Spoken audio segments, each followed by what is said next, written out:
Shalom, everyone. Today we are studying Parashat Va'et'ḥanan. And Parashat Va'et'ḥanan is always being read on the Shabbat after the 9th of Av, the fast of the 9th of Av. That Shabbat is always being called Shabbat Naḥamu. Naḥamu means consolation. It's also the name of the Parashah, the name of the reading of the Haftarah. This is from Isaiah, a very famous reading from Isaiah about the consolation. Isaiah chapter 40, one of the most famous chapters in the prophets. נחמו נחמו עמי, אומר אלוהיכם, דברו על לב ירושלים וקראו אליה, about the consolation for Jerusalem for all the suffering of the exile. So what's in it for us, and especially that we have in this parasha the secret of true consolation, which means how do we heal post-traumatic syndrome, which is basically a very common disease, although most people medically maybe or clinically they were not diagnosed with it, but every human being has some of it. And one of the biggest problems as human beings is our disability, which means a disability to overcome pain, suffering. This is number one cause of death, because when we want to define aging, and Rabbi Ashlag is teaching us that aging, or the whole idea of aging, I'm not talking about aging calendary, which means 1 year passes after another, because people age clinically, medically, in different paces. Some people can be really young at their 80s, and some people are already old in their 20s and 30s, in mindset, health-wise, whatever. We spoke about it many times. It's about, aging is about, Rabbi Ashlag is teaching us, aging is about giving up. Aging is about despair. Now, Rabbi Ashlag was teaching in the beginning and the middle of the 20th century. Today, there are so many scientific studies that really prove, especially starting from the 70s, the 1970s, going to the 1980s, till today, that there are so many studies that refer or connect post-traumatic reaction, which means when people go through a trauma, painful mentally or physically or both of them, and then they reach a place of despair. Despair means the loss of hope. No hope, or which means it's even kind of a vow, an internal vow saying, my life will never be good again. And if they are going to be good, it's only temporary and short-lived. The moment a person arrives to this state of mind, the aging process is starting a very fast course of acceleration that can result in a terminal disease. Many terminal diseases are autoimmune, and they are coming from that state of mind that my life will never be good anymore. And the result of aging is basically death, which means we have in this parasha a very powerful secret of healing, because if we have the secret of consolation, that means overcoming trauma, overcoming that kind of a dark state of mind of hopelessness. If we can heal that, we can basically heal most of the most dangerous diseases that we know. There is a direct relationship between state of mind, despair, and the immune system. And because as we said, so many diseases are today identified as autoimmune diseases. If I can heal my state of mind of despair and trauma, I can also get to heal autoimmune diseases. And I've seen with my own eyes unbelievable stories of people that had, according to medical science, it was terminal, their situation, because they changed, really changed their state of mind from despair into hope. There was a very fast transformation of their body into a better, healthy state. And during the 1990s, there was a best-selling book in America. It was called Love and Survival by Dean Ornish. I spoke a lot about it in the Health and Healing course. It's a scientific book, but it speaks exactly scientifically about the same exact idea.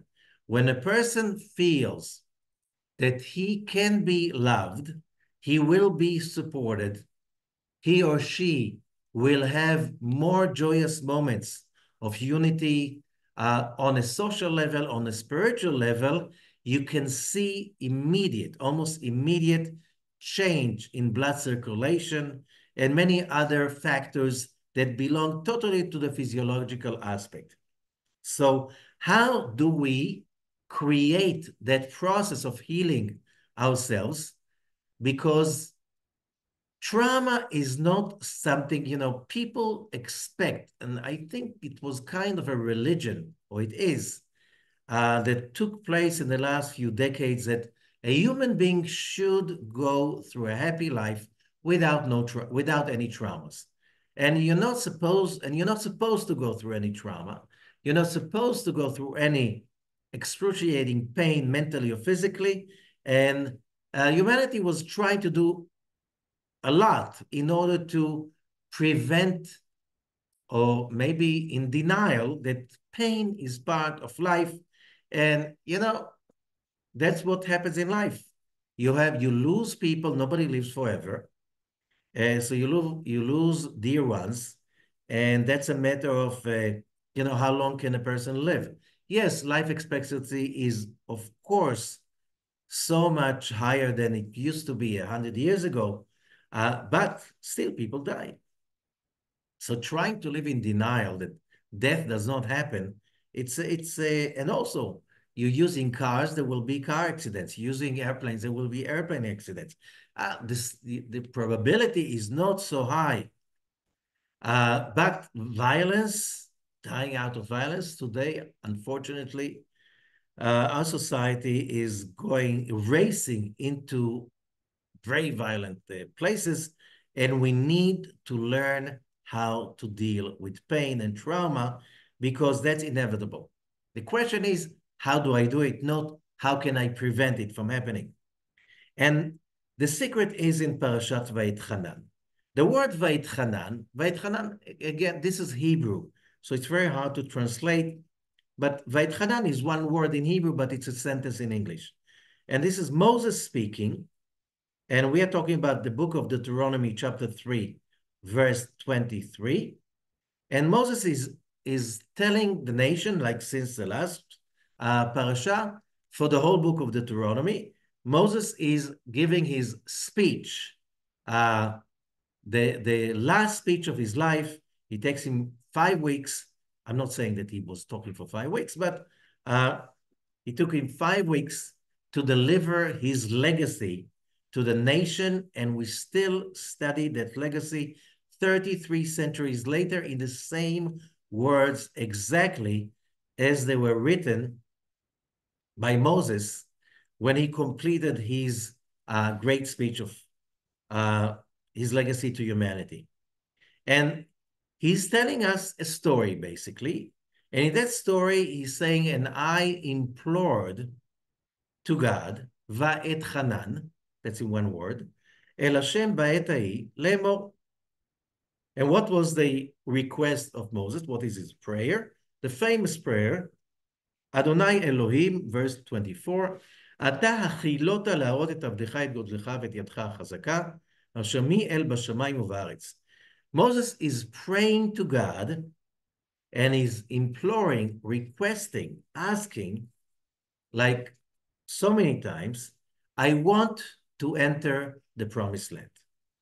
It was after it was already decreed a few months earlier that he cannot enter the promised land, and Joshua, his disciple, is the one who's going to lead the nation into the promised land. So I explained it many, many times, but based on the Zohar, that there are two ways to explain it. One is the simplistic way. Va'et'ḥanan has a numerical value of 515, and that's why the Midrashim, the commentators, all of them speak about Moses, that he prayed 515 times, asking God to sweeten the judgment, change the decree, and allow Moses to enter the promised land. What was God's answer? So Moses is saying, verse 26, ולא שמע אליי, and God did not listen to me. ויאמר אדוני אליי, רב לך. And God says to me, enough. אל תוסף דבר אליי עוד בדבר זה. Don't you ever talk to me again about this thing. This is a simplistic translation of the words in Hebrew. And, you know, for most people, this is what it is. And unfortunately, this is a very dangerous explanation of what is said over here. Why? Because what would a human being say? Moses, the great Moses, Moses of the 5 books of Moses, Moses that delivered the Israelites out of the house of slavery, that he led the 10 plagues that basically brought Egypt, the Egyptian empire, one of the strongest, if not the strongest empire on earth at that time, brought Egypt to its knees, took a whole nation of slaves of no consciousness whatsoever, and brought them into that amazing encounter of Mount Sinai revelation that never happened before, never happened after, that changed the history of humanity forever, that the echoes of that revelation are affecting our lives daily.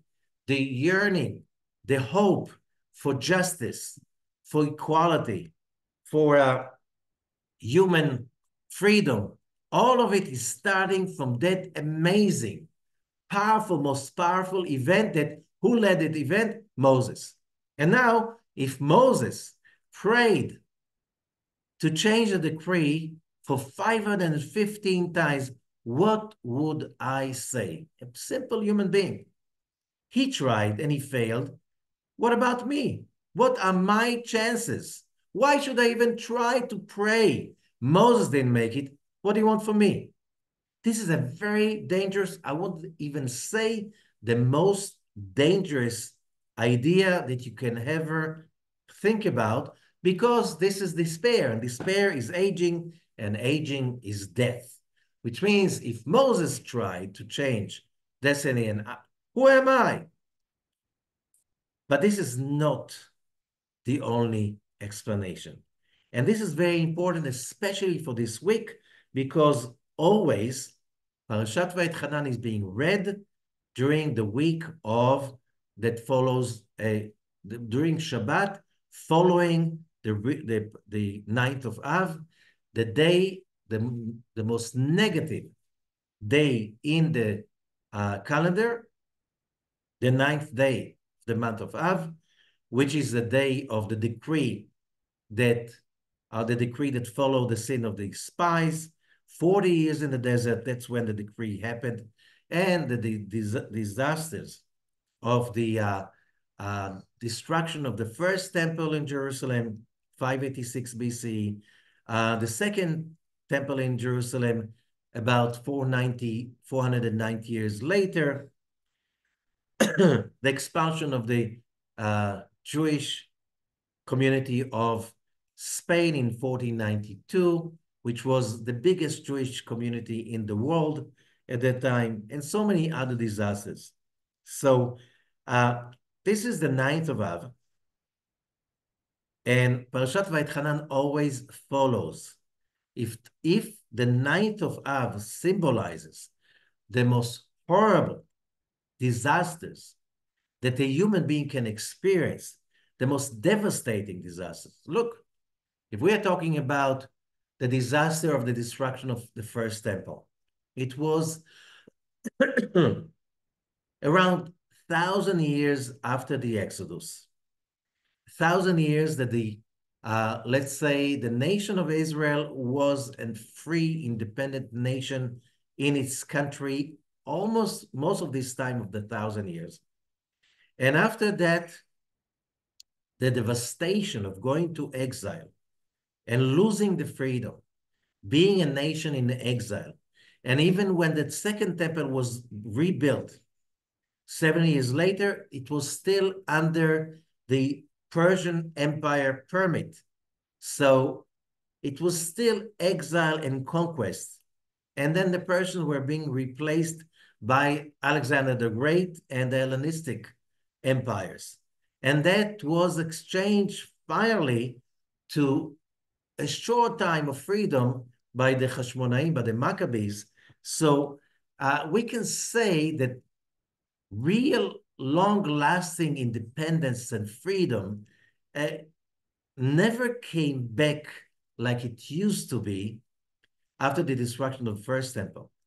And when still the hope was for restoration of that independence, and then the fight in the Roman Empire, and the result was a total colonization, the destruction of Jerusalem, turning Jerusalem into a pagan city that Jews are not allowed even to step foot in it for centuries. And then it becomes a Christian city that still Jews are not under the Christian Roman Empire. And then the Byzantines, which was the continuation. So for centuries, not just the Jews are not allowed to live in Jerusalem and step foot over there, the whole country is being colonized. And the Jews, the original indigenous people of this country, are being pushed away until today, like they're being called colonizers. And that's all starting from that horrible series of devastating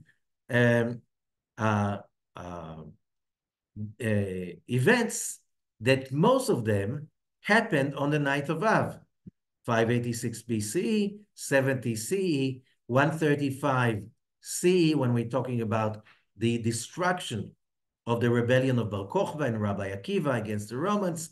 That was also in the 9th of Av. It was also around Jerusalem, and again, another step of colonization of all Jews removed from what is called Judea, most of Judea, which is the area around Jerusalem and south of it, southwest and east. We're talking about terrible stuff. How do you overcome such a devastating event? And the answer is, we realize that most nations, after events like this, they cease to exist. They disappeared from the face of the earth. Most of the nations that existed during that time are gone. They're not there anymore. So why? And the answer is, when you get a blow, it's rarely that you overcome. And most people personally, when they get huge blows once after another, they acquire that syndrome, that is the post-traumatic syndrome, that leads to that idea that my life will never be back to where it used to be, and therefore despair, disease, aging, death. So the secret is, when we're talking about that amazing secret that the Jewish nation reinvented themselves, like we're talking about after the disaster of First Temple, And then we're talking about the time of the Second Temple and the great restoration culturally of the study and the approach to spirituality and Judaism, that we are talking about a new era in the birth, a rebirth of the Jewish nation, although it was mostly in exile. And later on, after the destruction of the Second Temple, we are talking about the era of the writing of the Mishnah and the Zohar, and later on the Talmud. All of this, it's like a huge burst of birth and recreation, and the recreation of the Jewish community that is around the synagogue and not around the temple. And we're talking about 1492, the destruction, the terrible destruction of the Spanish Jewry, and then the amazing rebirth of the golden age of Tzfat, of those refugees that ran away from Europe, came to Tzfat, and recreated Judaism as we know it. So where do you get that power to always reinvent yourself? And today, when we're talking about Jewish culture today, in all walks of life, when we're talking about the most amazing creativity of writing books of commentary, Jewish theology and philosophy and so on, and all of that after the horrible event of the Holocaust, that the burst of creation of Jewish wisdom is unprecedented. I'm talking about the last few decades in literature, in Jewish music, in the establishment of the State of Israel, and in so many other walks of life, and different ideas and ideologies, all of that. Where do you take that power from? And it's all in Parashat Va'Et'ḥanan. So Rabbi Ashlag, Baal HaSulam, Rabbi Ashlag, that is the founder of modern Kabbalistic movement, by his great creativity of the translation and commentary on the Zohar, HaSulam, his a commentary on Rabbi Isaac Luria's writings, Talmud Esesfiot, and he also wrote a lot of text about to modern people. And he's saying one of them, when I pray to God, and God doesn't respond, like it says over here, Velo shamayla, and God doesn't listen to me. Does that mean that I prayed in vain? And Rabbi Ashlag is answering, of course not. Why? First of all, ask yourself the question, what is the real goal of a human being? Is the real goal of a human being to get married, to establish a business, to have children? Let's put, a list of what are the major reasons for people to pray when it comes to really pray from the depths of your heart. So either you pray to heal and to that. This is a physical thing.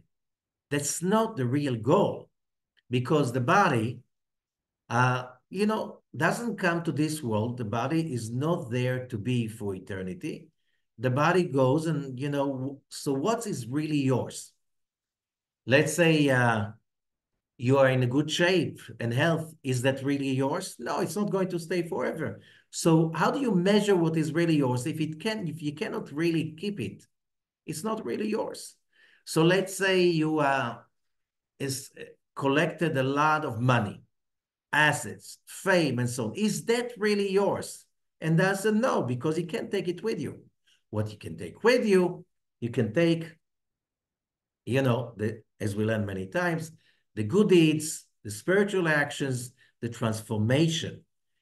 So when you pray, says Rabbi Ashlag, and you pray for good health, and you didn't get it, you pray for sustenance, you never became rich or even comfortable, okay? So you prayed in vain.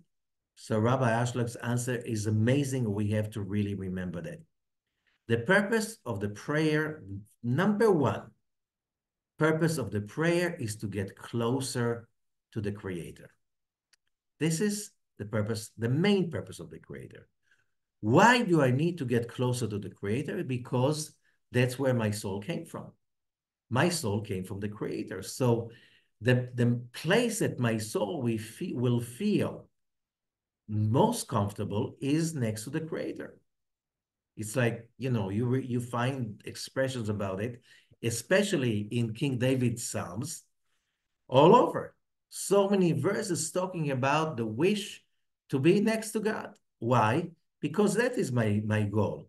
My goal is not something physical that comes and goes. My goal is to get closer to the Creator. And if we are really looking carefully in what it says over here, so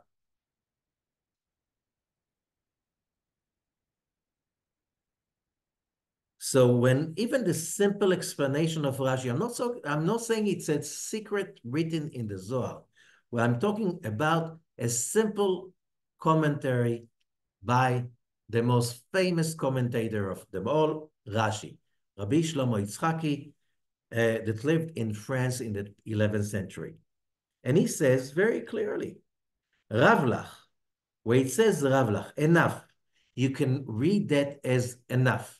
But it's not what the simple explanation. The simple explanation, Ravlach, means in simple Hebrew, you've got a lot, which means, Harbe mizeh shamur lecha.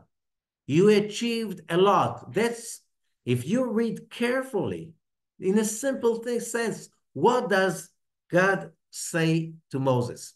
Basically, he says, Moses, you're asking for something that basically you've got it already. I have nothing to give you more in that sense. Because the question is like this, why does Moses want to get into the promised land? Is it a matter of ego? Of course not. So what is the purpose? He wants to get closer to God. And God says to him, you already got close enough. I can't give you more than that. Which means, and if you go to Rashi, Rav Tuva Tzafun Lecha, he's bringing it from a Midrash, Sifri.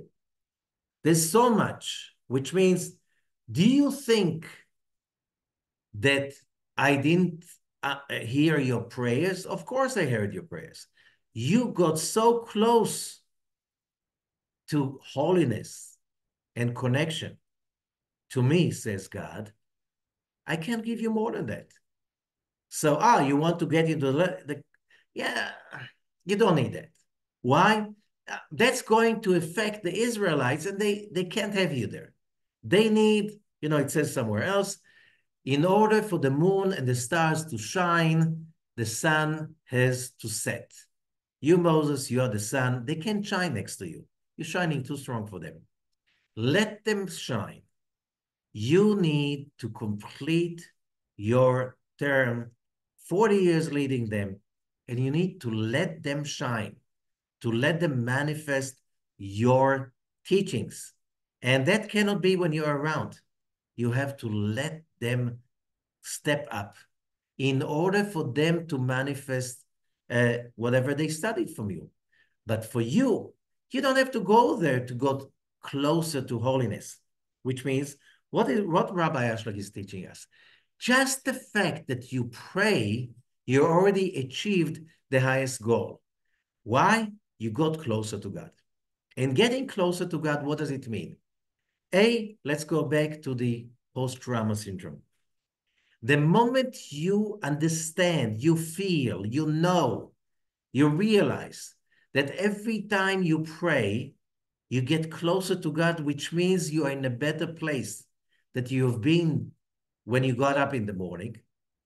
You already feel that you've done something important, something powerful, that things are getting better, and today is better than yesterday, and tomorrow will be better than today, and the day after will be even better. The moment you have that idea and you understand it's based on one thing, you have a power.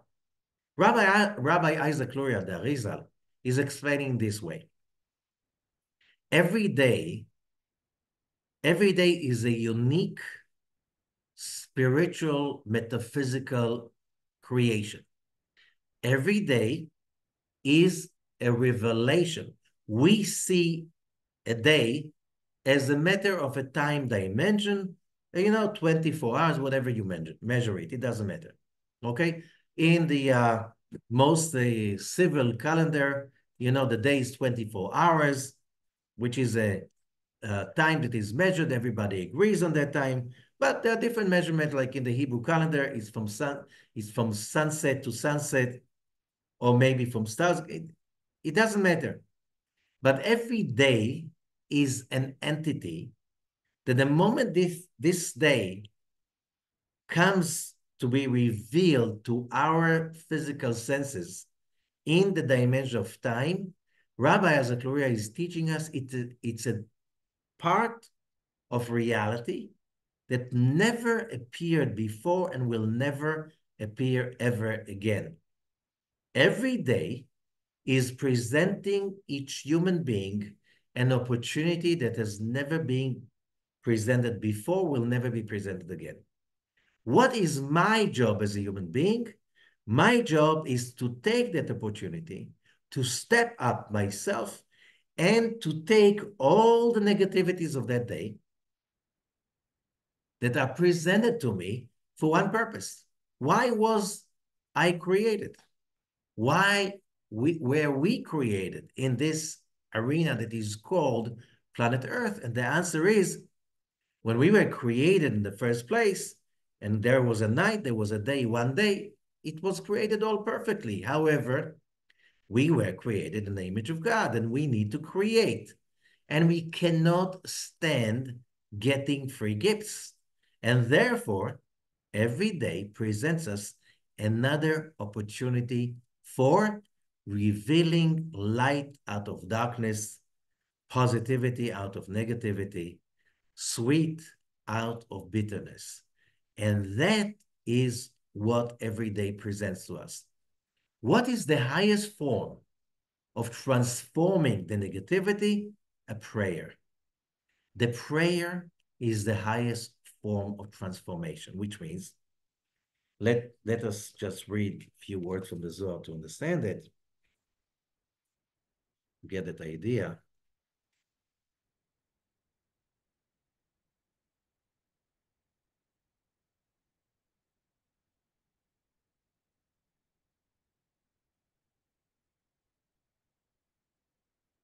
I'm reading in the Zohar a Sulam version, Parashat Va'Et'ḥanan, verse 9. It's part of the prayer itself, but I'm reading that part that we need to focus upon. בתרדים סיים צלותה ביראו קמי מראי, האו כמו הדבעי לממסר נפשי ביראותה דליבה לאו התרדי צריך. וכמה איתינית לברנש בחולה ושעתה דצלותה קיימה, כל אינון מילין דאפיק ברנש מפומי באי צלותה, כולו סלקין לעילה ובקעין אווירין ורקיעין. הדמטו לאו אתר דמטו ומתעטרו ברישה דמלכה. והווי דמיניו עטרה והאו כמו החבריה, צלותה דבעי ברנש לקודשה בריחו לכוונה, דיהי צלותה תחנונים. מנהלן, ממשה דכתיב ויתחנן אל השם, דיו צלותה מעליה.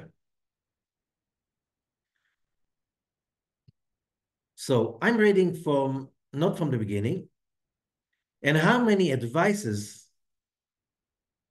are given to a person in everything, and this is an advice, which means when a person is in the time of prayer, all those words that the person is pronouncing during that prayer, all of them, when it's coming from the depths of the heart of the person who is praying, they all go upstairs.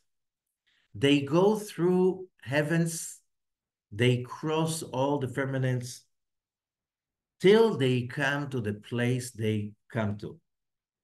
And those words that the person pronounces when he prays, they become diadems to the head of the king. And the king is making a diadem from the words of the prayer.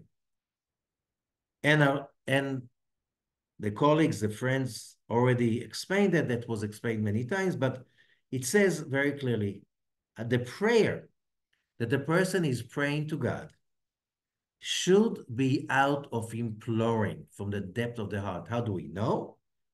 For Moses, Va'et'ḥanan el Hashem. The first words of the tefillah, Va'et'ḥanan, and I implored. When a person is praying from the depths of his or her heart, this is a good prayer. And what is the prayer doing? Let me explain. A lot of people think that the purpose of the prayer is to convince God to change his mind about myself. Okay? This is impossible. Why? God is crazy about all of us. He loves us unconditionally. We are his children, and he will never leave us alone till finally we will reach total completion. This is something that we have to keep in mind all the time, and that is not negotiable. God will never change his opinion about all his creatures. Now, so what is the purpose of the prayer? I cannot change his opinion about me. So what do I pray for? As I said, the purpose is to transform my negativities, my darkness, my bitterness, and to elevate them. And when I elevate them, this is the greatest offerings I can offer the Creator. Okay? So the prayer basically replaces what were the offerings in the temple.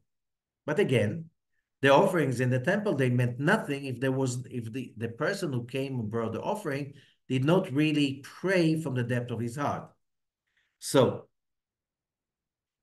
when is it that we pray from the depth of our heart? When we really believe that somebody is listening. Really believe that we can make a difference. And what is Zohar saying? It doesn't matter if, let's say, somebody is sick and he prays to God and he stays sick. Your prayer did a job, and the job is, and this is again, remember that, the job is not to become healthy. That's a side product. The job is not to make a living. That's a side product. Yes, we need to pray for our health. We need to pray for sustenance. We need to pray for a soulmate if we are not married. We need to pray for better relationships if we are married and we are not in a good place. We need always to find what's missing and pray, to pray for other people to get healthy. But the point is, we have to remember the fact that I'm praying from the bottom of my heart is making a difference. What a difference? I'm creating a yichud, a correction, a unification. The fact that I pray from the bottom of my heart and I unite my soul and my wills and my desires and my words with God, I created a transformation in the universe. And that is the basic idea of the Zohar, Rabbi Zakluria, all the great Kabbalists. I created a change in the whole world, in the whole of humanity. I created a transformation of judgments into mercies. And when I created that, I added up to the collective transformation, the collective effort of all of humanity. And what's the collective effort? Is to correct the sin of Adam and to create a world that can welcome the Messianic age. This is basically the purpose of the prayer. So even if I did not feel that on the physical realm I achieved anything, that's not the main purpose of the prayer. The main purpose of the prayer is to achieve sweetening of the judgment, and that's called yichud, unification. And that yichud that I created today is added up to the collective effort of humanity to get closer to that moment of total union with the Creator, as we said again, the Messianic age, in which humanity is being redeemed from its slavery to suffering and misery. But remember, who is redeeming humanity? First and for all, our prayers. Then come our daily actions that follow the prayers. That's why you have to pray, when you get up in the morning, because you ready yourself for today's mission. And then during the day, whenever you can, whenever you need, you can pray whenever you can, because every time we pray, we make a difference. And that's what we have to understand. The moment we understand, we feel that we make a difference, that we got closer to God, we are healing the trauma. We're healing. So how many traumas we have? Just think about it. The biggest trauma is the sin of Adam. Then we have traumas of so many traumas, because each one of us is many times over here. We made many mistakes in each lifetime. We died in each lifetime. That's a big trauma, enough big. We were born, which is great trauma also. All of these must be repaired, must be consoled. And we need to, when we use the ongoing daily prayer, we are on a course of correction, repairing, building another layer, another brick in the coming building of the temple. So, and there's a saying, Siddiq saying about it, it's like God has a calculation. How many tears humanity have to cry in order to reach the redemption? So, if you need one more tear, take mine, which means they sum up, they accumulate. Those tears that are coming not from complaining, not from loss of hope, tears that are coming from yearning, from aspiring, from hoping, from really creating. When you create hope, you repair. You repair yourself, you repair the world. So what do we have in this parasha? Basically, it's all around that. On one hand, Moses is mentioning so many times that a human being is so unstable. Any moment we can lose it and basically drop everything and go into a direction of total devastation, of idol worshiping, you just name it. On the other hand, Moses is always promising, yeah, you will fall, but you'll get up. You will fall, you'll get up. And he's giving consolations. For instance, one of the most beautiful of them all in the whole Torah is chapter 4, verse 4. Ve'atem advekim ba'Adonai Elohechem chaim kulchem hayom. And you, the ones who attach to God, your Lord, that's English. But in Hebrew, Hashem Elokechem, there's an Hashem, the tetragrammaton, that's a name of mercies, love, and compassion. Elohechem, that's a name of judgment. So it's not the God, your Lord. It's when you attach to God, no matter how much compassion you feel and how much judgment you feel, you are alive today. What about tomorrow? You'll have to make that connection tomorrow too.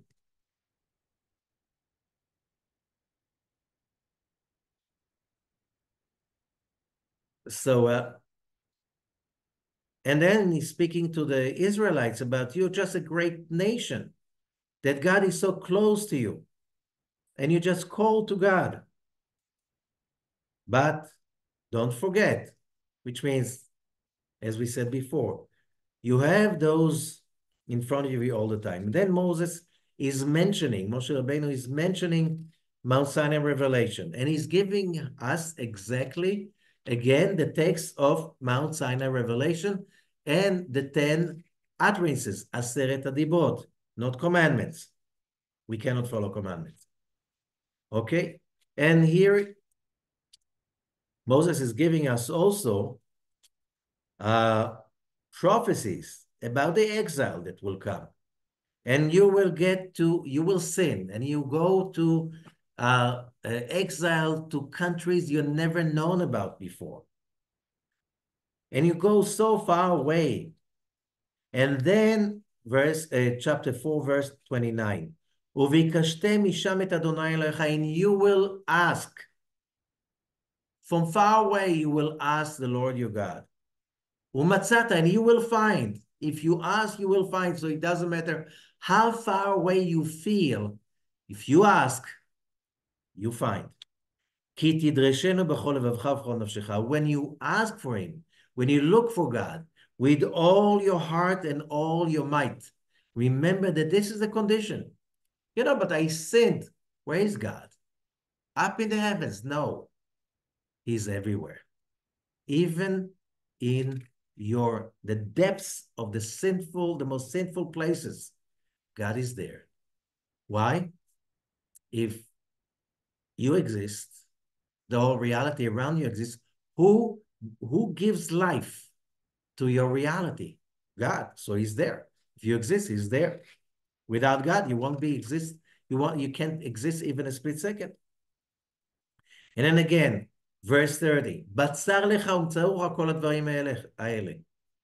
You'll be in the narrows, in the most horrible places, and all of these punishments will follow you in the end of the days. And you will return to the Lord your God, and you will listen to him. Because God is a merciful God. Lo yarpecha. He will never let go of you. So just reading the simple words. And again, verse 4, chapter 4, verse 35. Ata horet ladat ki Adonai hu Elohim. You showed us to know that Hashem, Youdkevitch, mercy, loving kindness, hu Elohim, he is Elohim, the judgment. And od milvado, there's nothing but him. Just remembering that, even when we go to the hardest moments, why is it we go to the hardest moments? So we can transform them from darkness, from disaster into construction, into redemption. This is basically the concept of what life is about. That is what we have to be focusing daily. This is why it goes always in the time of the 9th of Av. Why? Instead of realizing the 9th of Av is people say this is the darkest day, the saddest day in the calendar. Yes, but we have to sweeten it up, not to succumb to the negativity, but we have a job to transform it. So the 9th of Av, we sit on the ground, we are mourning, and then we get up and we read consolations and we pray and we get up and we move into life. This is very important. Exercising that this week is basically the symbol for every day through the whole year, because that's the purpose of life. And therefore,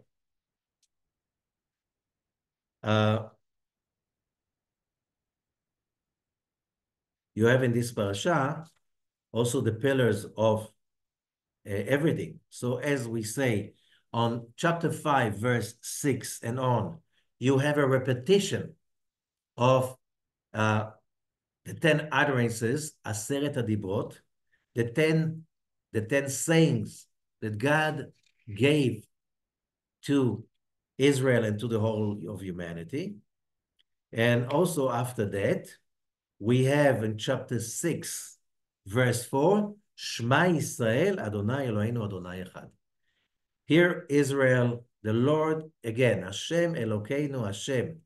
You see always it's repeating, if you can see it everywhere. The Lord, Hashem, love, Eloheinu, judgment, Hashem, love, Echad, one. It's all one.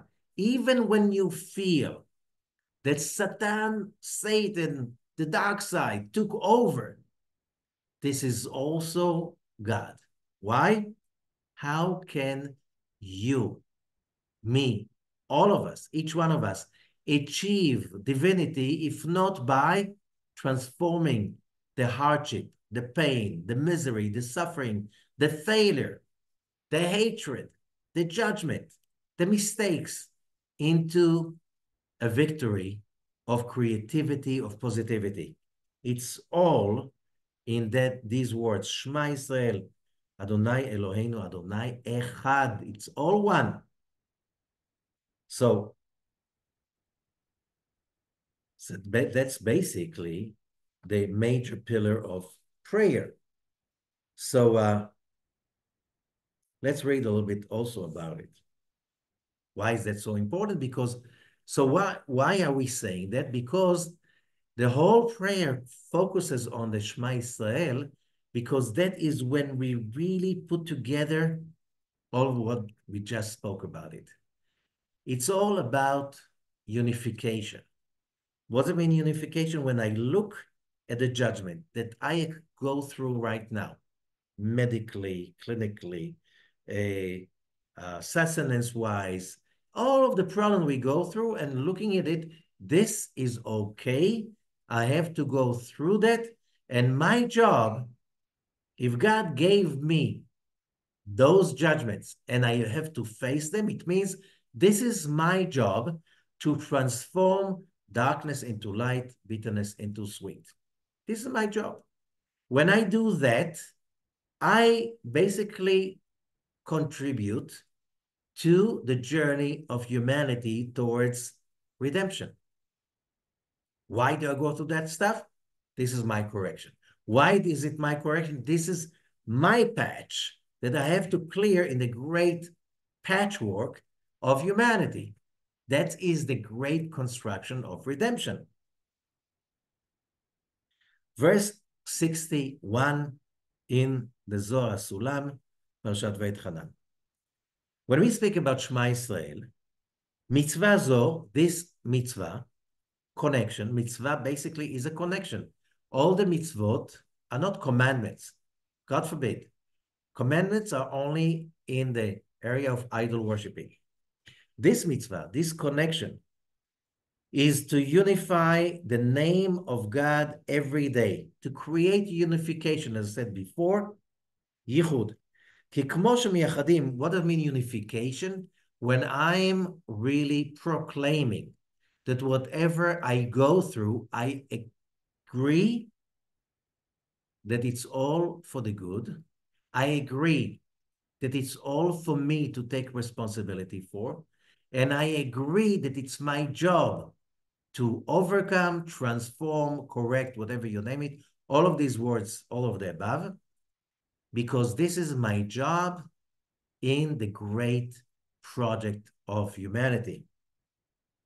And the same way that people unite the name of God. Again, what does it mean unite the name of God? When I realize everything is from God, even the hardest moments, those hardest moments are there for me to take responsibility and to transform, ascend, use them as stepping stones to rise to heavenly consciousness. This is basically why do we go through hardships? For that purpose of accepting it, fighting it, transforming it, creating it as a yichud. Taking it with love. When we do that below in the physical world, in the physical dimension, it creates a unification up in the spiritual realm. And then the Holy Blessed Be is one, above and below. Who created it? The person who prays. He creates that, which means he moves all of humanity another important step forward. You don't have to land on the moon to create a great step for humanity. You just have to say the Shema Israel with that consciousness that I accept whatever I'm going through and I know it's for the good. It's my job. When I accept with love whatever I'm going through and I do it through my prayer, I'm moving myself forward and all of humanity. When we keep doing that daily, we start to develop the feel that things are getting better.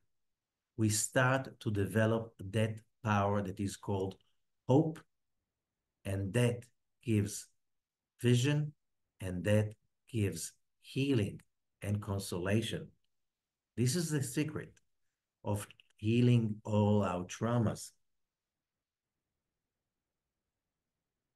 And whoever is uniting the name of God should put his heart and will in that unification, as we said, that will unite the name of God below. How? By uniting all his or her organs, which means all the sefirot. We know that the body of a human being reflects the structure of the divine tree of life. Like a human being is a microcosmos. So when I do the Shema and I unite all my parts, all my organs, all my limbs together to do the job, which is, that's why I'm placed here on earth. When I do that, I put it together and I have that state of mind. I'm uniting my limbs together. I'm uniting the Sefirot of the tree of life together. And now the tree of life above is one. My limbs are one, and they're all one. And I be created this unification, that oneness. That is my greatest achievement for today. Tomorrow, I create another one. And it's like building different bricks of the temple that will be revealed in the time when it comes. בשעה שאדם בא לייחד שם הקדוש ברוך הוא, verse 62, when a person comes, is willing to make that prayer of the Shema Israel, and with that intention, to unite the name of God, כל צבאות השמיים, כולם עומדים שורות כדי להתקן ושיתכללו כולם באותו ייחוד. The armies of the heavens, the armies, and it could be like thousands and thousands and thousands of angels, the Zohar is saying. They're waiting for me, for you, to make that connection.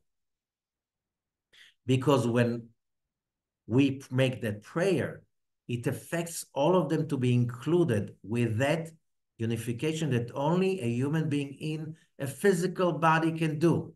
You cannot do it without a physical body. Why? You cannot unify anything. You are beyond. You don't have the fight with the physical body, with the consciousness, with the bitterness, with the trauma, with the pain, with the despair, with all of those noises in our heart and mind that you have to overcome in order to unite with the heavens. The energy being released, created at that time, is, as we said, affecting the whole universe. Armies of angels. Now, if you do it with, not so much with your might, maybe few limping angels can be affected, the Zohar says.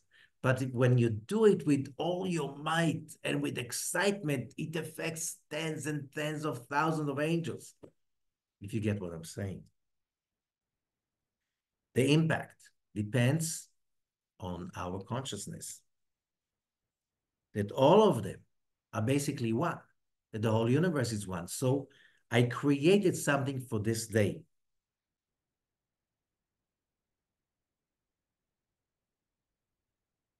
And that hour, there is one great angel that is standing under 248 universes. Why? Because a human being has originally 248 basic parts. שכולם נקראים איברי הגוף, all of them are called the parts of the body. And that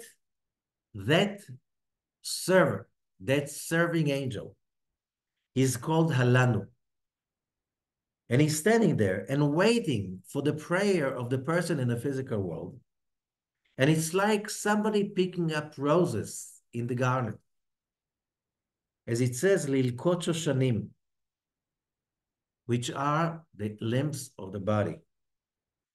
And when you pick up those organs, you're using the divine holy name, which is the Yichud of 42 letters. And that's why in the Shema Yisrael, the first paragraph has 42 words. And that serving guide, the angel, is then picking up the next group of roses, and there are 72 names. So if you know the Shema Yisrael, the first paragraph, Shema Yisrael Hashem Elokeinu Hashem Echad, then Va'avta et Hashem Elokecha til bish'arecha, 42 words. Then Ve'haya im, the next paragraph has 72 words connecting to the 72 names of God. So these two names, they have a very powerful job in helping us making that unification. The name of 42 letters, which is known as the Ana BeKho'ah, and we spoke about it a lot, is known in the prayer. This name is helping us to elevate and unite everything as one, sweetening the judgments in the level which is called above the chest.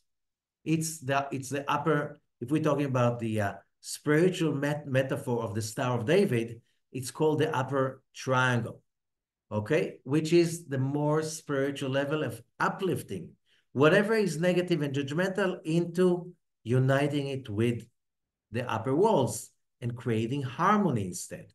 And then following that, you have the name of the 72 names of God, and that's the next paragraph, and that is the tikkun of the lower triangle, which is that is lifting up the physical world into a higher place.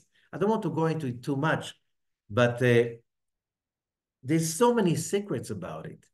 But exactly that we have to understand this week is about consolation. It's about healing trauma.